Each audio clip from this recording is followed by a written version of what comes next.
prácticamente desde que se inicia la novela, con el Quijote, 1605, eh, se ha impuesto.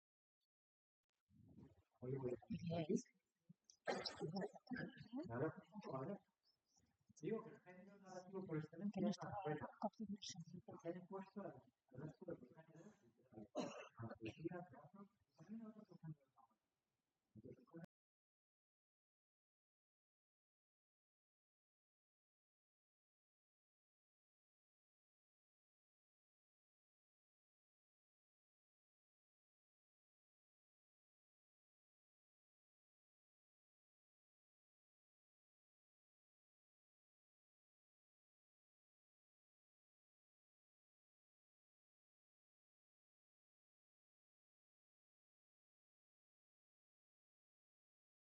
No lo sabemos. No es algo.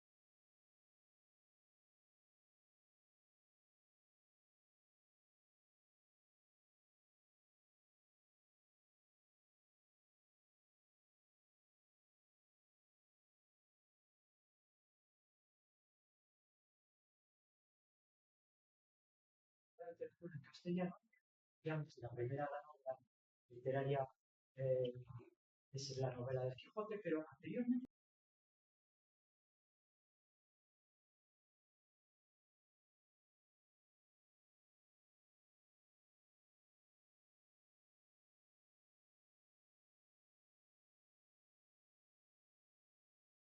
Buenos escritores de relatos desde los años 50 y aquí tarda en llegar. De hecho, eh, florece en los 70 años 80 en Latinoamérica y sobre todo por grandes escritoras como Ana María Súa, Laura Valenzuela, Ángeles Mastreta, escritoras no muy conocidas aquí, pero que tienen una entidad importantísima cuando hablamos. Más que los autores, más que los escritores.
Le tiembla un poco la voz al hablar. Pasamos al siguiente y punto, ¿vale? Venga. Entonces, en principio, como aprovecho, pues empiezo por ti, ¿te importa? Vale. Y si alguien no quiere leer, que pase a la siguiente persona y punto, ¿eh? Si no, vamos así un poco en orden, por filas, y vamos leyendo. Pero no os apuréis, ¿eh? No hemos venido aquí a sufrir, sino a divertirnos. Si alguien no quiere leer, pasa y a correr. Venga, vamos allá.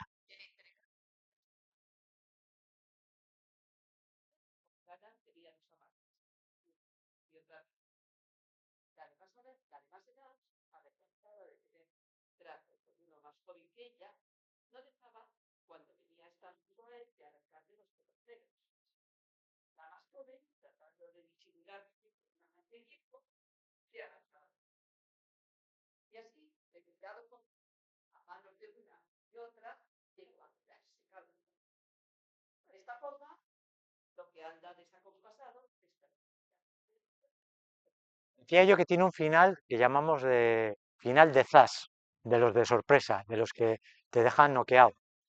Pero en este caso, lo que está contando este escritor es una fábula, realmente, es una fábula. ¿Y la fábula por qué se caracteriza? Porque siempre tiene una enseñanza moral a modo de moraleja con el cual concluye el texto. Y aquí es maravilloso. De esta forma, lo que anda desacompasado es perjudicial. Más vale que andes con alguien cercano en edad, que compartas un poco, ¿verdad? Experiencias que no ni por arriba ni por abajo. Pero esto es un texto muy clásico, pero yo os digo que funciona muy bien como un microrelato, pero yo quiero enseñaros que esto de escribir textos breves tiene su complejidad. Y los textos los microrrelatos tienen características esenciales y el primero que hay que definir es la brevedad. ¿Por qué se diferencia un microrrelato de un relato? Porque es cortísimo, porque es muy corto, esto es obvio, entonces no hace falta ni explicarlo. Pero el segundo elemento sí que tengo que explicar. El lenguaje que emplea un microrrelato es un lenguaje preciso, exacto, casi de orfebre. O sea, no sobra una palabra ni falta una palabra. Está medido, está pulido, está releído y reconstruido. O sea, es tan exacto que si hay una palabra que se nota. Entonces, un buen escritor de microrelatos, más que escribir, reduce. Más que reescribir, quita, borra. Borrar es mejor que reescribir. O sea, es quitar, dejarlo en lo mínimo, en lo exacto. Y juegan con las palabras, y juegan con las frases clichés, y juegan con todo. Por ejemplo, este lo voy a leer yo en alto, ¿eh? Este tipo es una mina. Luisa Valenzuela, escritora argentina. No sabemos, bueno, los móviles, chicas, chicos, ya sabéis que hay que ponerlos en modo avión, apagado, etcétera, etcétera, silencio.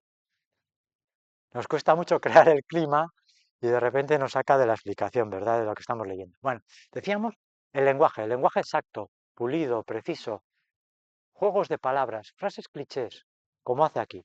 Este tipo es una mina. ¿Qué quiere decir que este tipo es una mina? Que es un chollo, que tiene de todo, que le puedo pedir y me ayuda, pero aquí lo va a tomar en sentido literal. No sabemos si fue a causa de su corazón de oro, de su salud de hierro, de su temple de acero, de sus cabellos de plata. El hecho es que finalmente lo expropió el gobierno y lo está explotando, como a todos nosotros. Qué bueno el giro final, ¿verdad? Nos explotan, ¿verdad? Con nuestros impuestos, con nuestro trabajo, pero el juego de palabras está ahí. Corazón de oro, salud de hierro, temple de acero, cabellos de plata, todos los elementos que estarían evidentemente en una mina, ¿verdad? Pues es un chollo este caballero. Bueno, pero otro elemento esencial del cual no puede faltar en los relatos cortos, claro, pensad, un relato corto alude a conocimientos previos que el lector ya tiene. Si no, es imposible que en 4 líneas tú entiendas lo que te está contando. Y a esto se llama cuadros intertextuales.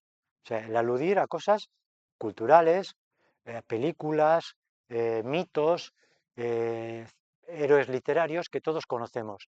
Y entonces puedes entender el relato, si no, te quedarías fuera. A ver, si yo hablo, vamos a intentar explicar esto de una manera más simple. Si yo os digo que tengo dos amigos, que uno de ellos es muy flaco, muy alto y que siempre está en las nubes, idealista, y que sin embargo mi otro amigo es lo contrario que él, que es bajito, rechoncho, muy materialista, que le gusta. ¿En quién estoy, quiénes os ha venido a la mente? ¿Qué héroes literarios? ¿Verdad?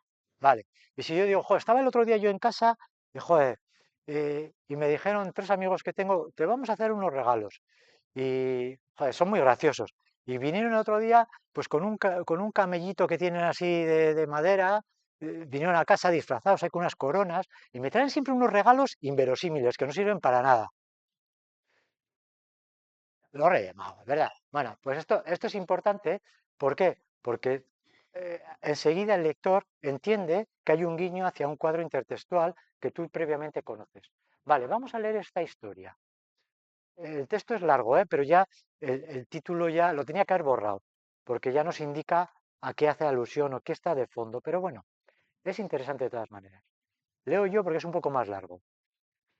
María envolvió al bebé recién nacido en una manta y salió a la calle.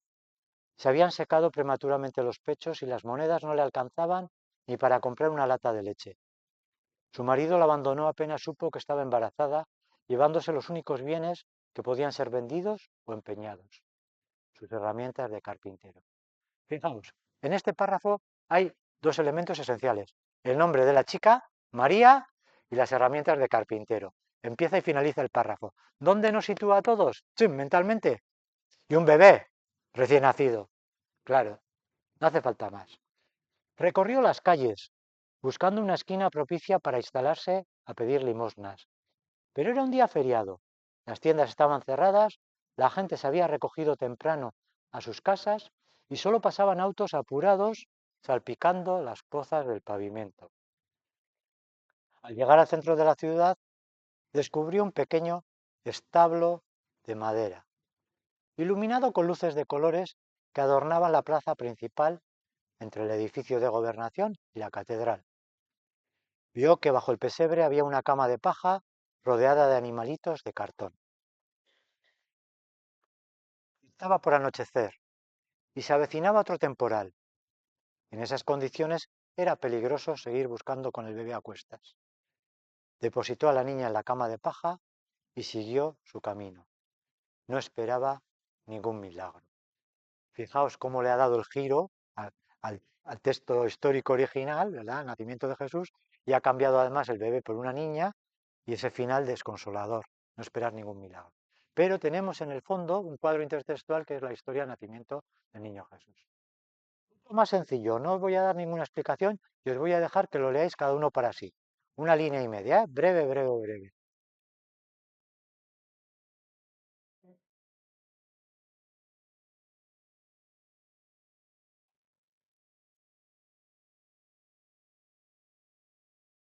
Claro, claro. ¿Por qué nos hemos sonreído? Pues claro, porque sabemos a qué se refiere, ¿verdad? Pues eso, los textos breves hacen alusión a un conocimiento previo del lector. Si no es incomprensible, te quedarías fuera de juego. Em, Mirad, os leo otro, ¿eh? Em, Todos sabemos de los cuentos populares, los cuentos infantiles, los cuentos de hadas y princesas. Yo incluso un año me atreví a exponeros aquí las diferencias entre los cuentos clásicos antiguos y cómo han ido evolucionando desde la oralidad hasta que son fijados por escrito, por las películas de Walt Disney. Venga, os leo un microrelato que tiene que ver con esto, con ese previo conocimiento del lector. Era ahora, le dijo la princesa al príncipe número 100 cuando la besó. Hace 3 meses que me hacía la dormida.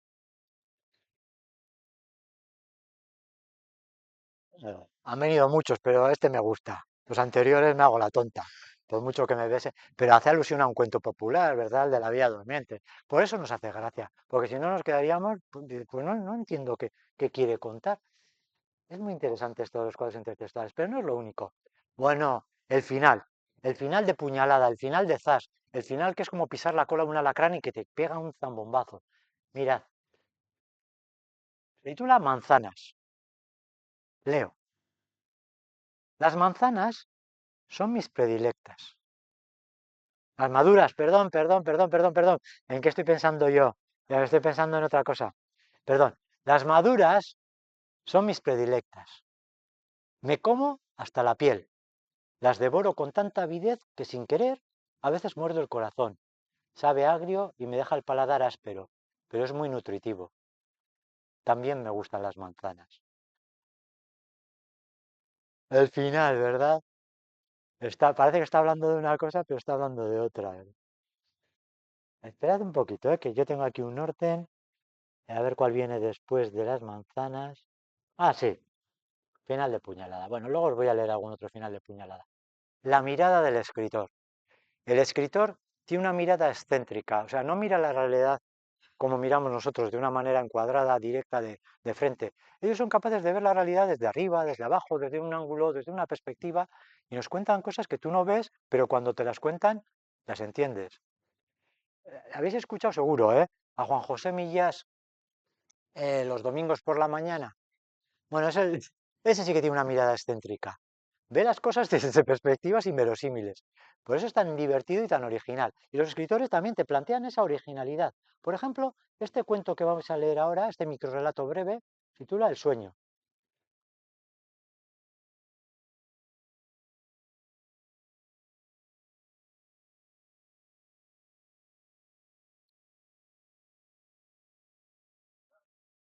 Qué bueno, ¿verdad?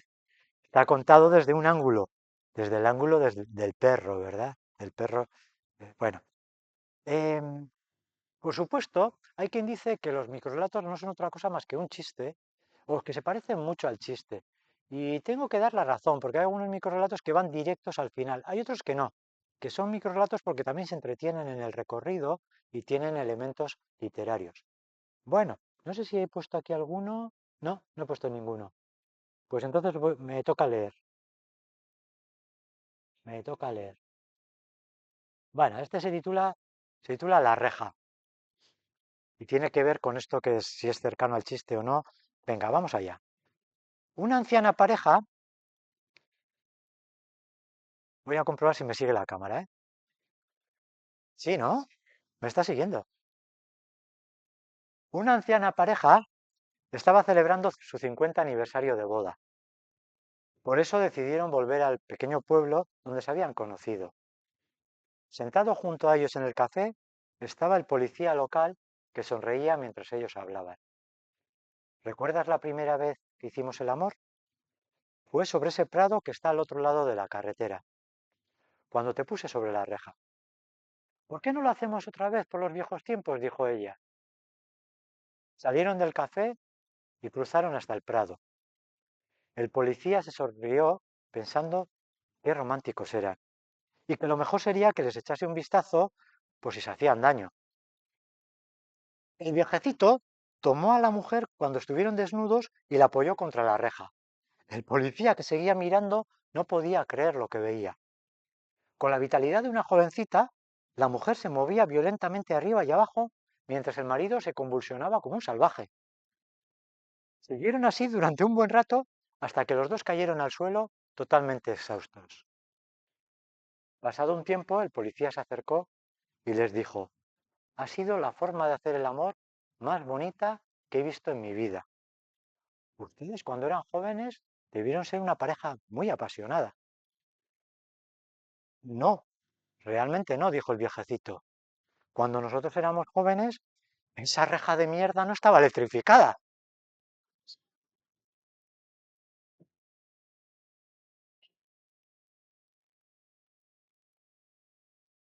Pues eso, el final de Zas, pero que a veces está un poco próximo al chiste. Es verdad que hay mucho elemento narrativo, que el chiste va mucho más directo al final, y aquí tenemos otros elementos, ¿verdad? Pero es verdad que hay muchos que dicen, bueno, es como un chiste ampliado. Sí. Eh, es muy importante, cualquier elemento en un texto tan breve, es muy importante analizar hasta el mismo título. Quiere decir que el título nos da una información añadida que muchas veces aclara el significado del texto. Si no, sería a veces imposible de darle contenido o no lo entenderíamos del todo. Mirad, eh, un amigo que le gusta mucho escribir textos cortos y que él es gótico, le gusta mucho el humor, humor más que negro, humor brutal. Tiene unos textos muy breves que me gusta mucho contar porque el título es capital para comprender el relato. Por ejemplo, tiene uno que se titula Cristal y el título es importante, ¿eh? Cristal. Desde el accidente duerme con un ojo abierto. Uy, perdón, perdón, que pensaba que me los... A ver, espera un poquito, cristal, cristal. Desde el accidente, sí, sí, iba bien. Duerme siempre con un ojo abierto en la mesilla. Cristal. Otro más simplón se titula Albóndigas. Albóndigas. Mamá, ¿dónde está papá? Ah, es muy tonto, es muy tonto. Eh, este es más duro, ¿eh? Se titula Cúter. Cúter. Ya sabéis que un cúter es como una navaja afilada, ¿verdad? Que sirve para todo. En jardinería, en electricidad, para todo sirve un cúter. Pero es muy afilado, corta bien. Cúter. Y el texto es: he superado la depresión de hoy. Cúter. Claro. Entonces, el título incide directamente en lo que te está contando. Sin título no hay texto. El superado la depresión de hoy no tiene ningún sentido, a no ser que añadas la palabra cutter en el título. Y un último, tiene muchos, ¿eh? Este se titula La momia. La momia. Y el texto dice lo siguiente: siento el retraso, me estaba vistiendo. La momia. Bueno, es muy interesante. El título añade información y no hay que dejarlo aparte. Hay que pensar que un microrelato es tan breve, tan cortito, que a todo hay que sacarle punta, ¿eh? A todo hay que estar fijándose. Vale, y no sé si tengo alguna cosa más. Así, hay más elementos, pero tampoco quería ser muy pesado, muy académico. Creo que ya con esto acabamos. No creo. A ver.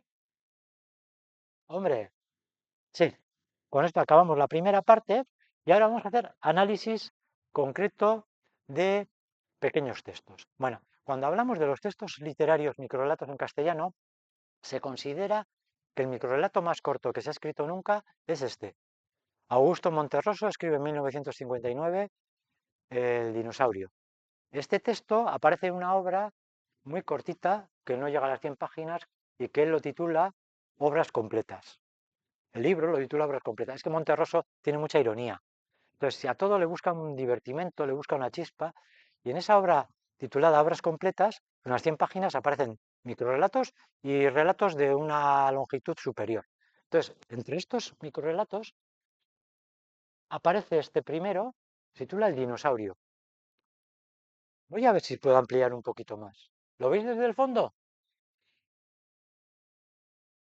Uy, no, si amplío más creo que no entra, ¿no? A ver, vuelvo atrás, ¿eh? Bueno, pero ahora no puedo quitar esto.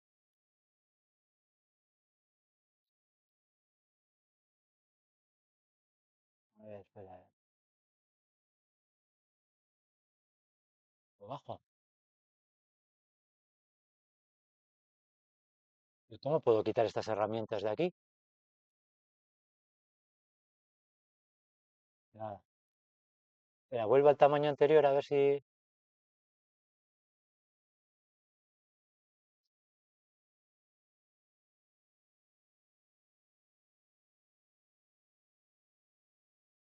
Ah, bueno, a ver si así... Ahí.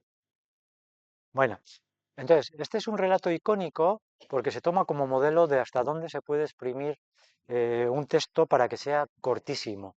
Y este, fijaos que solo tiene 7 palabras.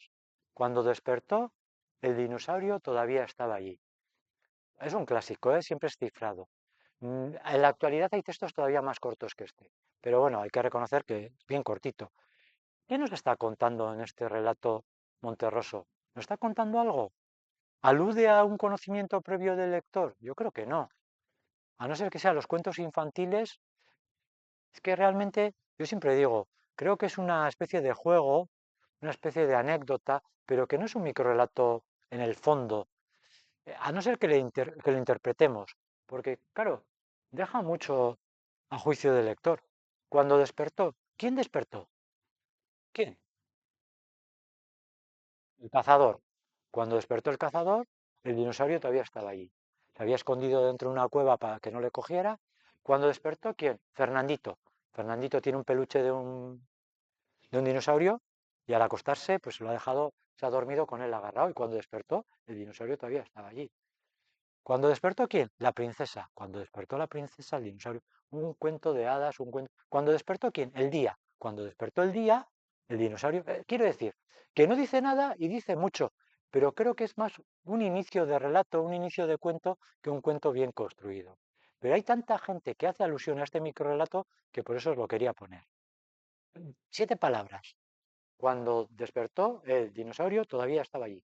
Pero fijaos, hay textos en castellano más cortos. Yo os voy a proponer ahora uno de 4 palabras. Política. Ajá. Cuando despertó, sí, no, guatemalteco.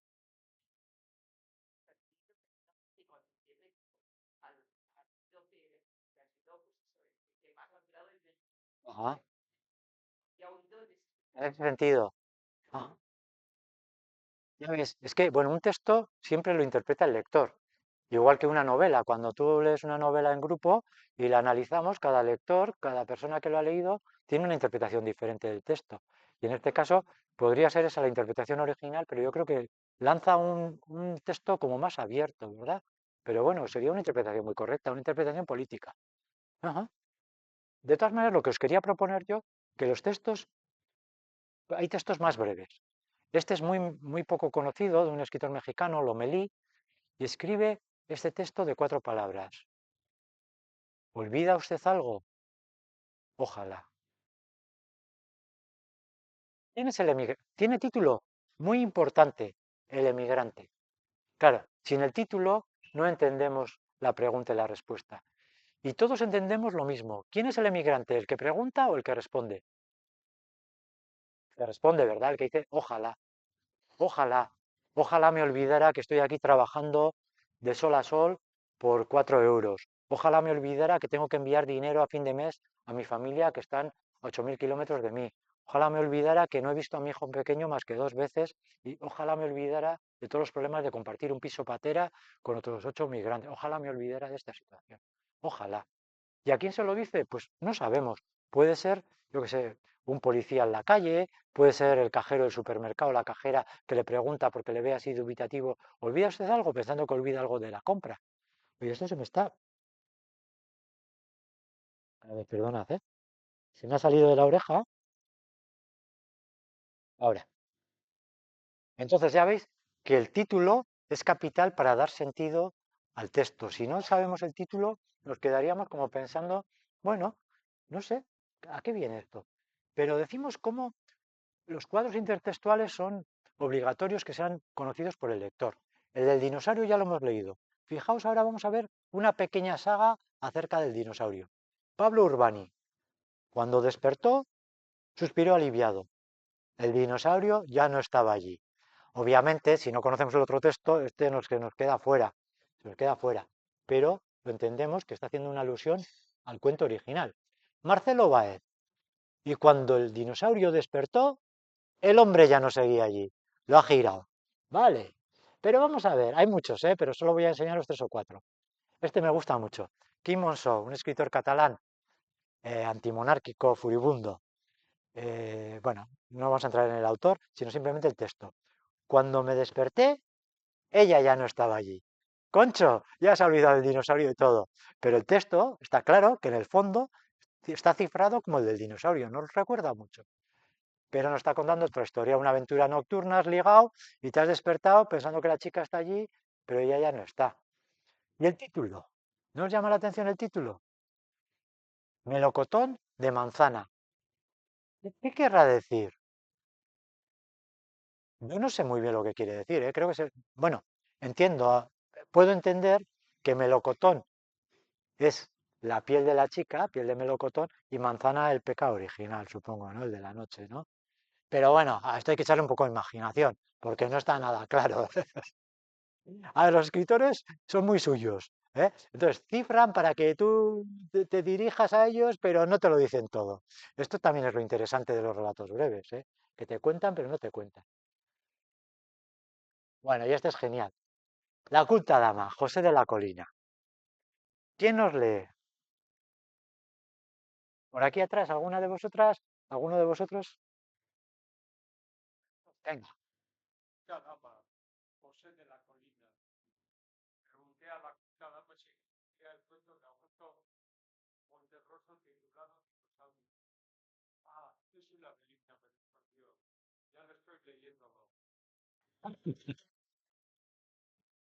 Claro, si no sabes qué es el cuento del dinosaurio, pues tampoco entiendes el texto.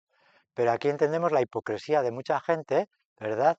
Que queda como mal. ¿Has leído tal libro? ¿Has visto tal película? ¿Has conocido? Entonces, por no decir la verdad, mientes. Y quedas mucho peor, porque aquí queda evidente que no lo has leído, que ni lo conoces, que ni sabes de qué estamos hablando. Y además me gusta mucho el título, que luego lo repite, culta dama, este epíteto. Ya sabéis que el adjetivo por delante no es lo mismo que por detrás. Por delante es mucho más enfático. No es lo mismo decir la dama culta que la culta dama, ¿eh? No es lo mismo un pobre hombre que un hombre pobre. No es lo mismo el adjetivo por delante que por detrás. Entonces, está muy bien este.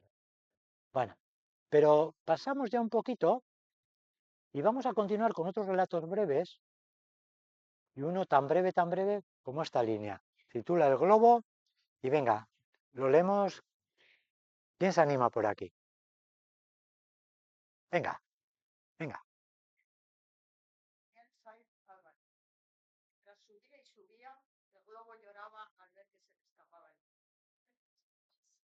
Qué bonito, qué poético. La mirada excéntrica del escritor. Mirar lo que ocurre desde un ángulo totalmente diferente. Pero claro, es que tú imagínate unas fiestas populares, de estas que se juntan mucha gente. Yo que sé, estoy pensando en Donosti, por ejemplo, ya sabéis que yo soy de Donosti, ¿verdad? No sé, bueno, aquí tenéis también múltiples fiestas importantísimas, pero imaginad la fiesta de Santo Tomás, el día de Santo Tomás. Eh, Sale la Aitona con el nieto o el padre con los hijos a dar una vuelta por la Plaza de la Constitución. Y previamente hay un puesto que vende globos, que hay como 50, 60 globos allí aglutinados, quietos, estáticos, enganchados de una cuerda y atados a una base. Y el niño, la niña, elige un globo. Y ese globo que estaba allí quieto, de repente, gracias a ese hilito y a ser atado al dedito del niño, empieza a descubrir la fiesta y empieza a descubrir los puestos y empieza a descubrir el gentío. Se mueve y disfruta de lo que está viendo, la música, todos los olores, los colores. Y de repente se le suelta al niño y el globo, ¡ay! He perdido el niño. Claro, la importancia de ver las cosas desde un ángulo insospechado, desde ese ángulo que yo llamo excéntrico, ¿eh? Esa mirada del escritor. Venga, continuamos con otro texto.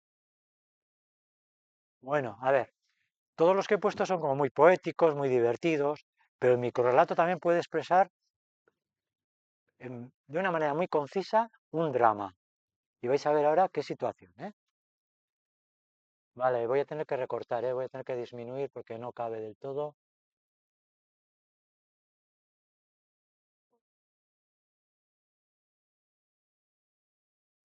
Os dejo que lo leáis cada uno para sí. Este no lo leemos en altavoz.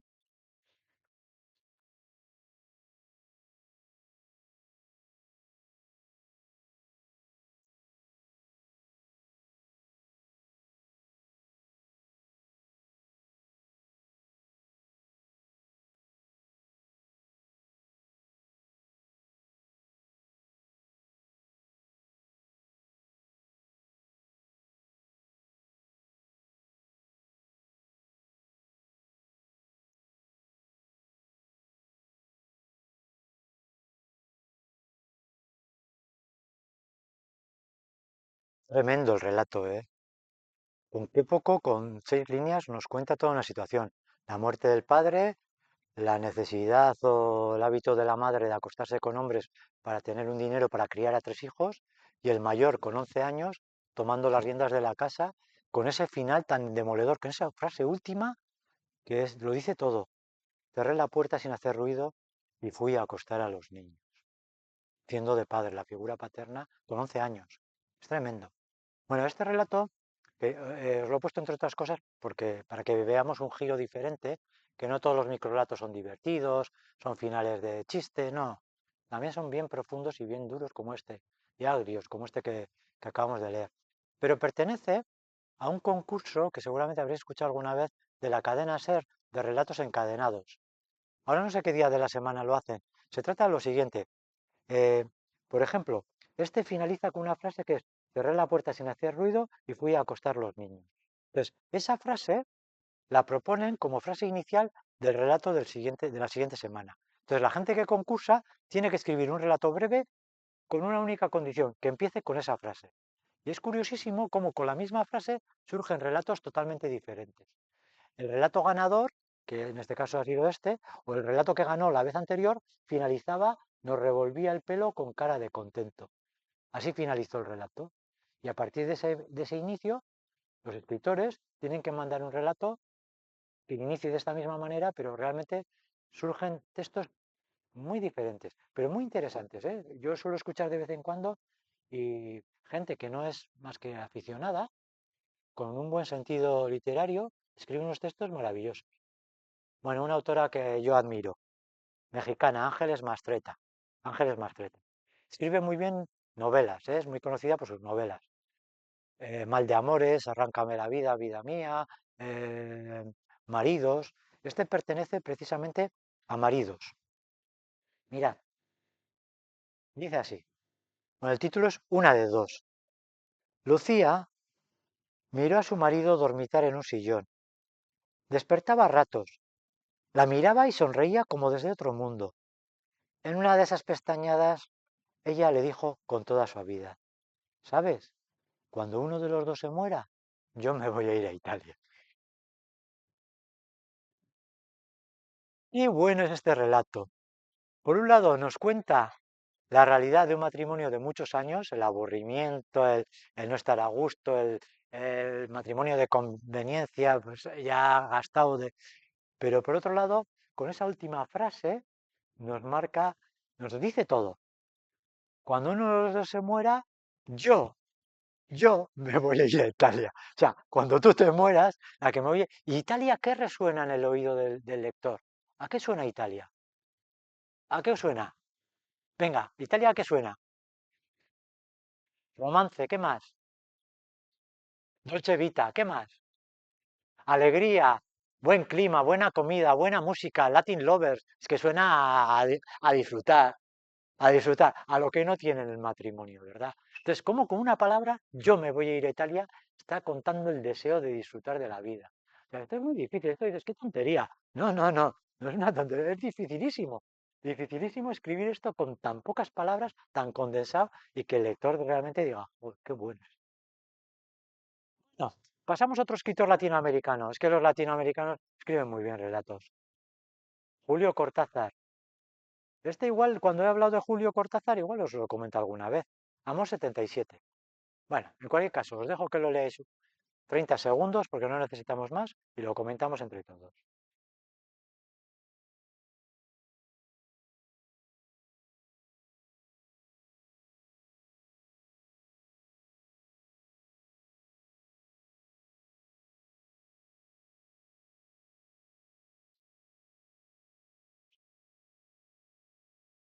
Bueno, ¿de qué nos habla? ¿Quiénes son los protagonistas del relato? Porque habla en plural. ¿Quiénes son?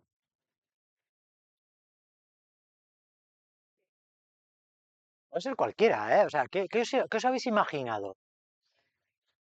Una pareja. ¿Una pareja? ¿Qué tipo de pareja? ¿Son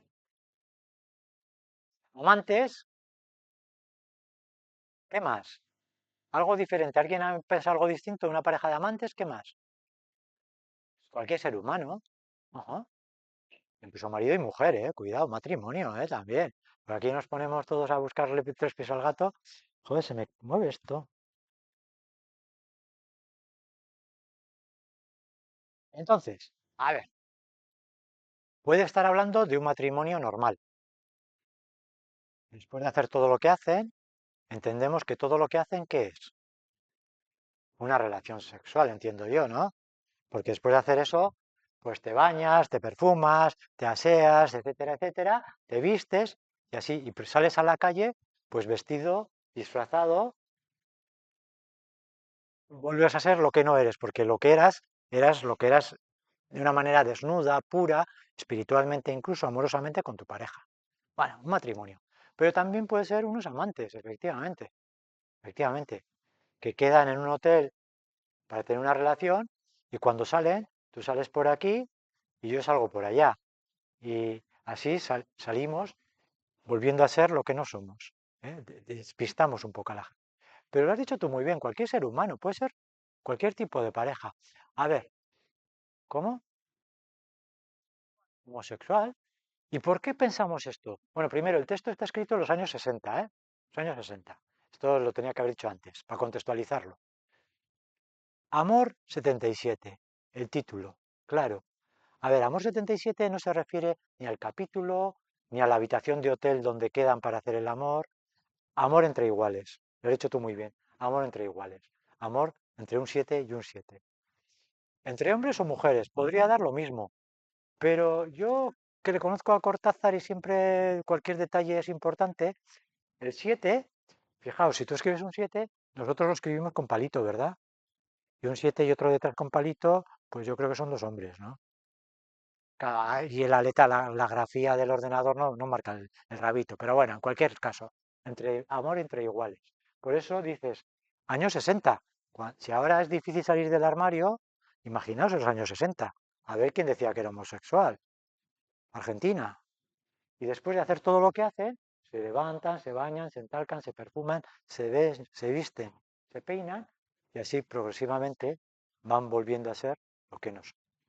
Luego se muestran entre el público como dos personas heterosexuales sin mostrar la homosexualidad. Bueno, ya veis cómo los relatos, en su brevedad, siempre tienden a contar más cosas de lo que en un primer momento dicen. Pero hay otras que simplemente es la creatividad y la originalidad la que a mí me gusta resaltar.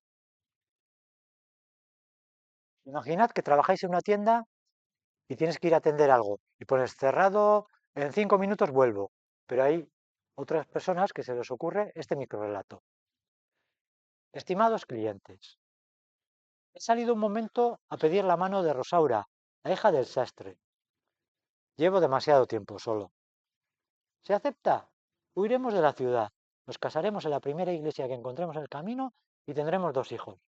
Al mayor lo llamaremos Anselmo, por mi abuelo. De lo contrario, volveré en 5 minutos. La creatividad, la imaginación y también la capacidad de entretener al lector los 5 minutos que ella va a tardar en llegar a abrir la tienda. ¿Eh? ¿Os imagináis, no, que una tienda que alguien te ponga este cartel? Estaría genial, estaría genial. ¡Qué imaginación! La verdad es que los escritores tratan los temas de maneras diferentes, se les ocurren cosas maravillosas. Y lo que vais a leer ahora es brutal, pero también original hasta el punto extremo.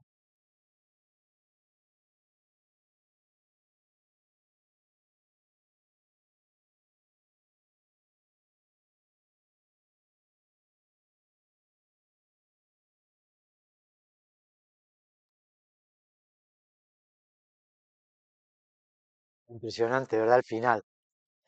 Impresionante el final. Bueno, es que es tremendo, ¿no?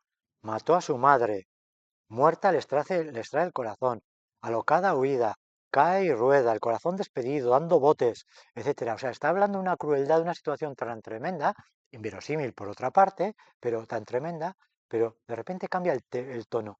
El corazón de la madre, desde el suelo, con el tierno recuerdo de un invisible corazón umbilical, vibró y dijo: ¿te has hecho daño, hijo mío? Claro, es que entendemos muy bien lo que nos quiere decir. El cordón umbilical te une a tu hijo para siempre, aunque sea un Barrabás, sea lo que sea, pero siempre le vas a perdonar y le vas a seguir queriendo. Tremendo, tremendo. Bueno, una amiga que le enseñé este relato dice: me encanta, está genial, solo hubiera cambiado una cosa, el final. Digo: sí, joder, a mí me gusta. Dice: no, pero hubiera un pequeño matiz. ¿Le has hecho daño, hijo de puta? Me hubiera quedado tranquila. Digo: sí, sí, no es mal final tampoco, ¿eh? No es mal final, no es mal final. Bueno, a ver, os voy a poner a trabajar. Ana María Súa, escritora argentina, maravillosa escritora, cuenta una cosa, cuenta dos, cuenta muchas cosas, lo que vais a leer ahora. Venga, os dejo 2 minutos para leer el texto.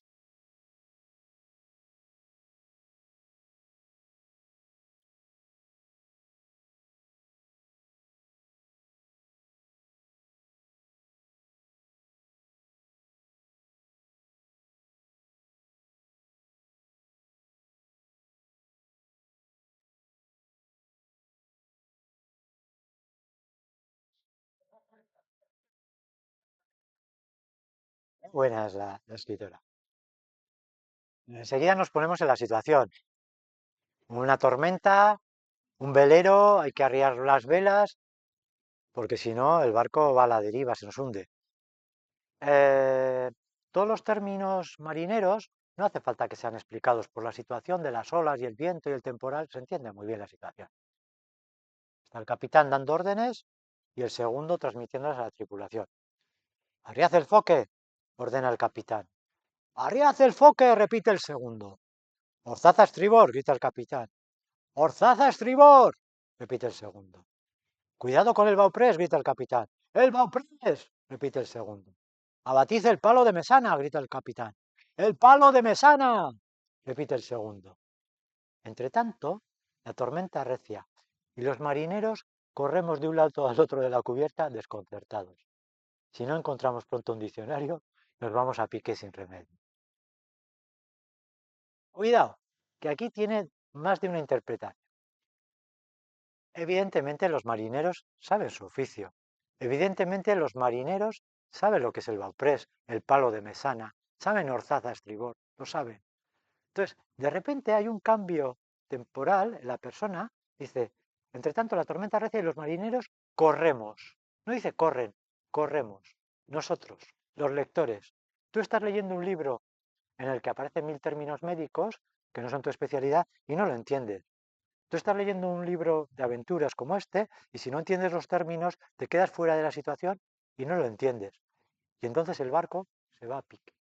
El relato se va a pique. La novela no puedes entenderlo.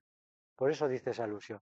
Pero es verdad que cada vez estamos más habituados, yo que sé, a ver series de médicos que aunque no entendamos todas las palabras, entendemos la situación. Y aquí se entiende muy bien la situación. Pero lo que está haciendo alusión es al lector, nosotros como lectores, que si no entendemos los términos, si no tenemos un diccionario a mano, podríamos quedarnos sin saber el fondo de la novela, ¿eh? Eso es lo que nos está contando. Bueno, en cada caso, lo hace de una manera bien original. Mirad, vamos a hablar de Carmelo Iribarren. ¿Conocéis a Carmelo Iribarren? ¿Donostiarra? No. Bueno, pues no os lo voy a presentar hasta que no leáis el texto. Os voy a dejar que leáis el texto y luego os lo presento.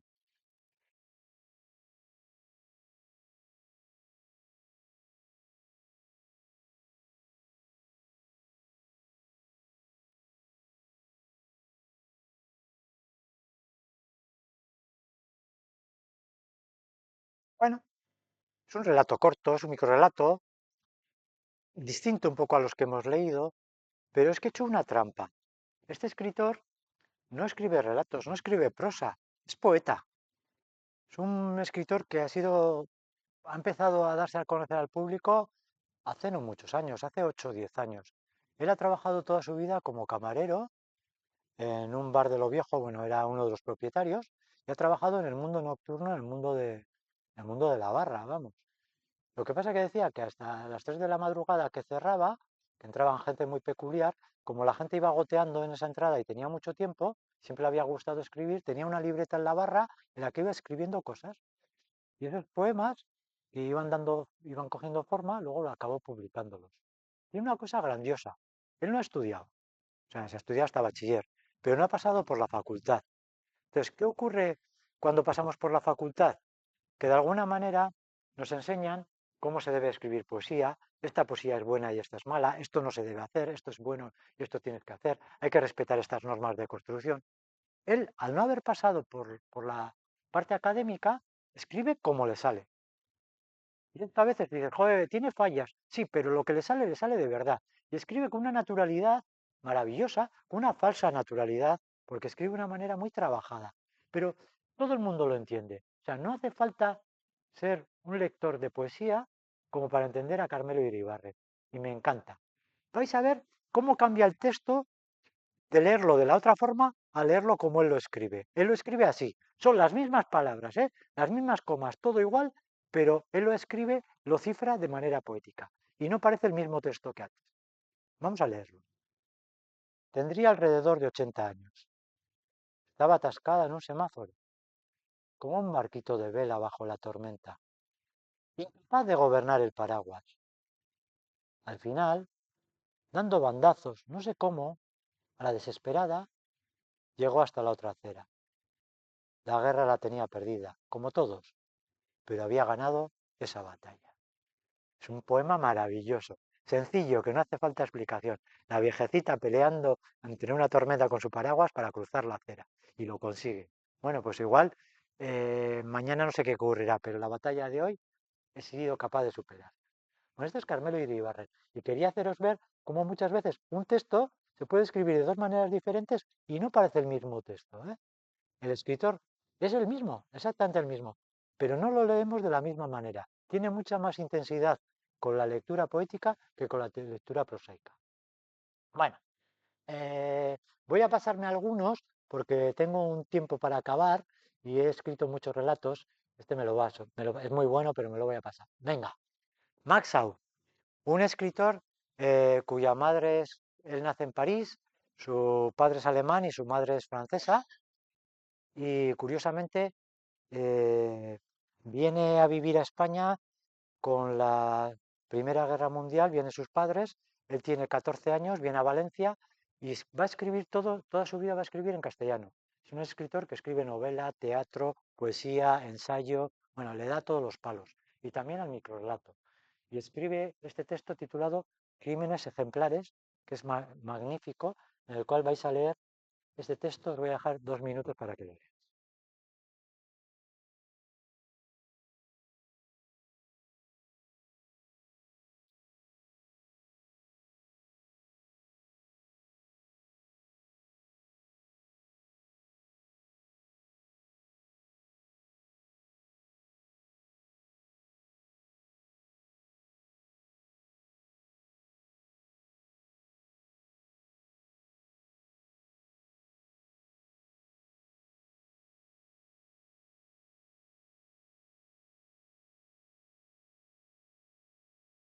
Todos conocemos una persona que no calla, que se acerca tuyo, el que te está todo el día dando la tabarra. Y tú intentas hacer lo que hace esta mujer, escaparse, esconderse. ¿Y dónde va a esconderse? En el cuarto de baño, un sitio donde puedes tener una mínima intimidad. Pero no, también allí le sigue la persona, la criada, esta mulata gordita que trabaja en su casa. Claro. Y dice, no murió. ¿Qué tienes a mano en el baño? Una toalla. Y para que se calle se la introduces en la boca. Pero no murió de asfixia, no, no, no. Se le reventaron las palabras por dentro. Impresionante la metáfora, ¿verdad? Qué bueno. Y esa repetición continua del hablar, y hablaba, y hablaba, y hablaba, y hablaba, y hablaba, y hablaba, y hablaba. Con esa repetición constante de la I, el polisíndeton, que ya al lector ya ¡ah! Te asfixia. Y venga a hablar. Yo soy una mujer de mi casa, pero es que aquella criada gorda no hacía más que hablar y hablar y hablar. Estuviera yo donde estuviera, venía y empezaba a hablar. Hablaba de todo y de cualquier cosa. Lo mismo le daba. Despedirla por eso, ¡ja! Hubiera tenido que pagarle sus 3 meses. Además, hubiera sido capaz de echarme mal de ojo, hasta en el baño. Que si esto, que si aquello, que si lo demás allá. Le metí en la boca, le metí la toalla en la boca para que se callara. No murió de eso, sino de no hablar. Se le reventaron las palabras por dentro. Magnífico, ¿verdad? ¿Eh? Lo que hace el escritor es buscar una hipérbole, una frase hecha, y de ahí sacar un relato. Como no te calles, te mato, ¿no? Que muchas veces le puedes decir a tu hijo, a tu nieto, que es un loro, ¿verdad? Que no calla nunca. Y de esa hipérbole, esa frase hecha que solemos decir, construye todo un relato bien construido. ¿Eh? Bueno, a ver, este es precioso, pero de verdad que es precioso, ¿eh? Pocos relatos en tan poco dicen tanto. La grabadora. ¿Recordáis cuando teníamos grabadoras? Claro, es que esto lo lee un chaval de ahora y no sabe de qué estamos hablando. Grabadoras que grabábamos de casete a casete o de casete de la radio al casete. No sé si habéis hecho, hacíamos, ¿verdad? Bueno, pues el protagonista está grabando un programa musical en un casete y está por ahí su novia, la novia de ese momento, está por ahí pululando y metiendo ruiditos que él no quiere que realice porque luego se van a quedar grabados en el cassette y cada vez que realice, que haga la escucha de esas piezas clásicas, le van a molestar, le van a sacar un poco del espacio. Bueno, vamos allá. Le había dicho muy bajito, le había suplicado, estate callada, por favor. La grabadora está grabando de la radio, no haga ruido, sabes que lo adoro. Está grabando el rey Arturo de Purcell, precioso, puro. Pero ella, exasperante, pasota, canalla, de aquí para allá con los tacones rotundos, por el puro gusto de verlo sulfurarse, y luego se aclaraba la voz, y luego tosía, aposta, y luego reía socarronamente sola, y encendía el fósforo de modo que hiciera el máximo ruido, y luego de nuevo pasos vigorosos de aquí para allá, arrogante. Y mientras, Purcell, Mozart, Bach, Palestrina, los puros y divinos sonaban inútilmente. Ella, miserable, pulga, piojo, angustia de mi vida. Así no era posible durar. Y ahora, después de tanto tiempo, él pone en marcha la vieja cinta de marras. Vuelve el maestro, el sumo. Vuelve Purcell, Bach, Mozart, Palestrina. Ella ya no está. Se ha ido. Lo ha dejado. Ha preferido dejarlo. Él no sabe siquiera vagamente dónde habrá ido a parar. Aquí están Purcell, Mozart, Bach, Palestrina, sonando más que estúpidos, insoportables, nauseabundos. Aquel repiqueteo de aquí para allá, aquellos tacones, aquellas risitas, la segunda especialmente, aquella carraspera en la garganta, la tos, es así, música divina. Él escucha, bajo la luz de la lámpara, sentado, escucha. Petrificado en el viejo sillón, hundido, escucha, sin mover mínimamente ninguno de sus miembros. Está sentado, escuchando aquellos ruidos, aquellos gritos, aquella tos, aquellos sonidos adorados, supremos, que ya no existen, nunca más existirán. ¡Qué maravilla! El echar de menos a una persona que has querido, pero contado con esta originalidad a través de una grabación antigua donde antes los ruiditos eran interferencias y ahora es la música divina. ¿Eh? Maravilloso. Bueno, vamos a acabar con un último relato. Me vais a permitir que elija, porque me quedan bastantes, pero para finalizar, mirad, ha sido hace poco la Ichulia, ¿verdad? La vuelta al País Vasco. Bueno, pues voy a poneros un texto que tiene que ver con una carrera ciclista. Y con este texto, bueno, con este, vamos a, con este y otro, con este, ya veremos si acabamos aquí, ¿eh? Bueno, os dejo que lo leáis en voz baja.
Qué bueno el final, ¿verdad? Lo merecido, ¿verdad? La viejecita ha estado 10 años ahí esperando. Da igual, para ella el tiempo vive en un pueblecito, está contraponiendo muy bien dos mundos. El mundo de un pueblo pequeñito, en el cual el tiempo es lento, cualquier ocupación es importante, como ir a plantar una lechuguita, cuidar de las gallinitas, esas cosas que aparentemente para el mundo de los que vivimos en ciudades y nos dedicamos a grandes trabajos, minusvaloramos. Y por otro lado, una vuelta ciclista con toda su parafernalia y su importancia, y se graba y se emite, y joder, es importante. ¿Qué vuelta ciclista está hablando? ¿El Tour? ¿Por qué? Muy bien, chicas. El Tour, por la bandera. A ver, hay que estar atentas, ¿eh? Atentos. En los microrelatos cualquier detalle es importante. ¿Cómo es la bandera? ¿Dónde aparece la bandera? Sí, el final del primer párrafo. Los ocupantes de un descapotable a rayas rojas, azules y blancas. Claro. El coche del director del Tour de Francia. Claro. Donde va el director y las personalidades de la región, que siempre, yo que sé, el presidente de no sé qué, el director de no sé cuál, un cantante de moda que vive allí, a ellos es. Entonces, no estamos hablando de una vuelta normal, estamos hablando del Tour de Francia, que es el evento más importante del ciclismo, uno de los eventos del deporte importante cada año, ¿verdad? Entonces, ese mundo tan, con unos códigos determinados frente a ese mundo rural, tan sencillito. Y claro, 10 años, porque la vuelta, el Tour de Francia, cambia el recorrido y no siempre repite las mismas montañas ni el paso por los mismos pueblos. La viejecita no se ha olvidado, porque para ella la gallinita, la gallina, era tan importante, mucho más importante que para el Tour de Francia, todos esos camiones que llevan y todo ese desplazamiento y todo lo que realizan, ¿verdad? Entonces, ahora entendemos el título, sed, sed, sed de venganza. Claro, no es la sed de los ciclistas subiendo el puerto, que parece que hace alusión a ello. No, no, no, no. La sed de venganza de la viejecita, que no se olvida a los 10 años que ha estado ahí esperando. Es muy importante en el relato, no solo el final, sino la forma como nos va narrando. Cómo elige los adjetivos perfectos para definir, por ejemplo, el cubo. No es un cubo normal. El cubo ya está definido desde el principio. Grande, lechero, de madera curada, pulida por los años y los ordeños. ¿Eh? Es un cubo que lleva ahí generaciones, en el que siempre se ha ordeñado. ¿Cómo define el mojón? El mojón es importante porque cuando salen a pasear la gente del pueblo, se paran allí, se sientan, porque es un pueblo tan pequeñito que no tiene ni bancos ni espacios para sentarse. Y entonces se sientan sobre el mojón a la salida del pueblo. ¿Y quiénes se sientan? Pues los viejecitos y las viejecitas. Mojón, granito roído de líquenes, perdón, y nada, sí, sobado de panas y refajos. Las panas de los pantalones de ellos y los refajos de las ropas de ellas, ¿verdad? ¿Y cómo describe la mano de ella, que se la coloca a modo de visera, de pergamino, ¿verdad? Con esas ondulaciones, con esas irregularidades. Bueno, cuando ya ve venir el coche de los dirigentes del Tour de Francia, balancea el cubo, pero el cubo que tiene 10, 12 litros de agua. O sea, no les va a echar un poquito, un bidón de agua, no, no, les va a echar un cubo de agua. No sé cómo la viejecita podía con los dos. Supongo que la energía se la da las ganas de vengarse, ¿verdad? ¿Y cómo es el agua? Fontanal, serrana y fresca. O sea, cogida del manantial, un día de estos de calor del Tour, os vais a enterar, majos. Y ahí está esperándoles en la curva y cuando llega el coche, 12 litros de agua fresca que les va a aguar la fiesta. 10 años hacía que no pasaba por aquel repecho la vuelta ciclista. 10 años que ha estado la viejecita y bueno, es verdad que escribir relatos es difícil, pero escribir microrelatos tiene una dificultad añadida. Saber qué quieres contar y cómo condensarlo en unas pocas líneas para ser capaz de escribirlo. Por tanto, como lectores tenemos que valorarlo y sobre todo tenemos que ser lectores que nos fijemos prácticamente en los pequeños detalles, desde el título hasta el final, pasando por, yo que sé, los colores en este caso del descapotable que iba dirigiendo o circundando la Vuelta Ciclista. Bueno, podría estar hablando sobre relatos, microrelatos toda la mañana, pero sé que tenéis otra actividad, sé que tenéis asamblea y que el tiempo que tenía que estar yo aquí era hasta este momento. Entonces, nada, celebrar el que me habéis llamado, el haber podido estar con vosotros una vez más y que sepáis que nos volvemos a ver en mayo. Y entonces sí, ya sobre un ciclo un poquitín más extenso, con tiempo para vernos más continuadamente. Pues muchas gracias. Hasta la próxima. Gracias.